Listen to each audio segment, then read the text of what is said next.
बीडच्या सरपंच हत्या प्रकरणी मुख्यमंत्री देवेंद्र फडणवीसांनी एसआयटी स्थापन केली तर या प्रकरणामध्ये जे कोणी दोषी आढळतील त्याचा कोणाशी राजकीय संबंध असेल तरी त्यांच्यावर कठोर कारवाई आणि शिक्षा केली जाईल अशी प्रतिक्रिया राज्यमंत्री योगेश कदमांनी दिली आहे। याच दरम्यान योगेश कदम यांच्यासोबत संवाद साधला आमचे प्रतिनिधी निसार शेख यांनी। ऐकूया। राज्यमंत्र्यांचा या ठिकाणी प्रथमच दादा या ठिकाणी आले। आपल्यावर आमचा योगेश कदम साहेब काय सांगा? आणि कार्यकर्त्यांमध्ये उत्साह आहे। मला वाटतं दापोली मतदारसंघाला जवळपास 50 वर्षाच्या नंतर मंत्रिपद मिळाले, याचा उत्साह कार्यकर्त्यांमध्ये आहे।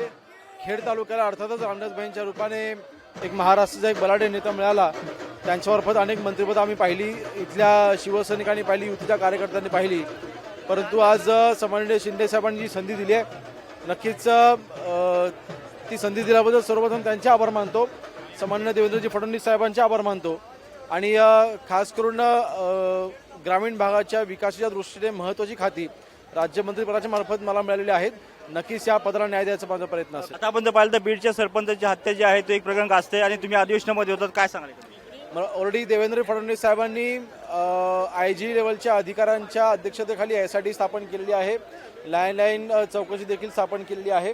आणि म्हणून मला वाटतं लवकरच जी घटना घडलेली आहे त्याच्यामुळे जे कोणी दोषी असतील त्यांचा कोणाशी राजकीय संबंध असू द्या, त्यांना 100% शिक्षा होईल। आपण शेवटचा प्रश्न, आता तुमचं स्वागत होतंय, मायभूमीमध्ये परत आहे, कसं वाटतंय? आणि अर्थातच चांगलं वाटतंय।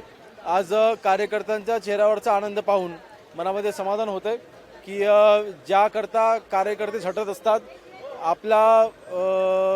आपली व्यक्ती आमदार झाली पाहिजे, आमदार झाल्यावर ती मंत्री झाली पाहिजे, ही इच्छा आज कार्यकर्त्यांची पूर्ण झाली। लोकशाही चिपूत लोकशाही मराठी ऐका, पहा, जागरूक रहा।